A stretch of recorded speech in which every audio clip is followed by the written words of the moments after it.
तरुणावरती हल्ला केला गेला, तो मराठा तरुण आहे अशा पद्धतीचं सांगितलं गेलं आहे. प्रणिती शिंदेवरती हल्ला केला गेला, तो मराठा तरुण आहे आणि आरक्षणाच्याच नैराश्यातून हल्ला केला तसं सांगितलं जाते. कसं पाहता याकडं? मला माहिती नाही याबद्दलचं काय कोणाचं आहे काय याबद्दल, परंतु हल्ल्याचं समर्थन करण्याचं काही कारण पण नाही. परंतु आता तो कोणाचा आहे काय प्रकरण काय हेही माहीत नाही. मला याबद्दल अधिकृत काहीच माहिती नाही. हल्ला करण्याचं तर समर्थन करणारच नाही, पण विषय काय आहे कशासाठी झाला हे काहीच माहीत नाही आहे कोणाला.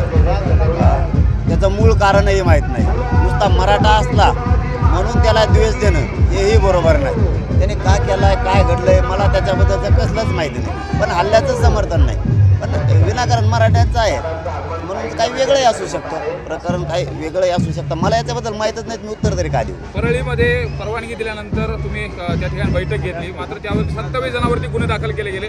जमावबंदी आदेशाचं उल्लंघन केलं म्हणून गुन्हे दाखल केले गेले. मात्र दुसरीकडे राजकीय जे नेते आहेत, द्वेष शेवटी गृहमंत्र्यांना आणि मुख्यमंत्र्यांना हेच घडून आणायचं, परंतु त्यांच्या लक्षात येत नाही. आणखी सुद्धा त्याला मी काय करू. परळीसारख्या ठिकाणी जर 1,90,000 लोक जर येत असले, 90,000 1,00,000, तर जरा शहाणपणाची आणखीन तरी भूमिका जर दोघांनी गृहमंत्र्यांनी आणि मुख्यमंत्र्यांनी घेतली तर बरं होईल.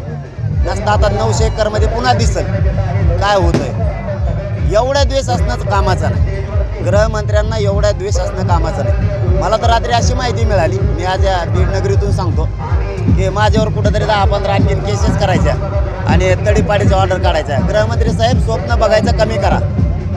माझी तडीपाडीची ऑर्डर काढायची, क्लिप व्हायरल करायच्या, हे थोडंसं स्वप्न कमी बघायचं शिका. मराठाचा विरोधात गेला आता इतर समाजाच्या विरोधात चाललाय. रात्रीच संभाजीनगरला बाकीच्या समाजाचे लोक माझ्याकडे आले होते. मी 24ला ओपन करतो सगळं. काय आहे इतका दिवस चांगला नाही. पुढं सभा घेतल्या बैठका घेतल्या म्हणून महाराष्ट्रातलं सगळ्यात बेस्ट उदाहरण आहे गृहमंत्र्यासाठी आणि मुख्यमंत्र्यांसाठी. परळीच्या ठिकाणी जर 90,000 किंवा 1,00,000ची बैठक होणार असली तर ही तुमच्यासाठी खूप मोठा संकेत हे समजून घ्या. कोर्टाने सुरुवातीला म्हणजे कोर्टाचा अवमान करणे. गृहमंत्री स्वतःला समजा जास्त त्यांना वाटतं मी सुप्रीम कोर्टाच्याही पुढचा आहे, मी कोणावरही अन्याय करू शकतो. मला ही सत्ता जरी मराठ्यांनी दिली असली तरीही मी मराठ्यांच्या विरोधात तिचा गैरवापर करून मराठी संपवू शकतो.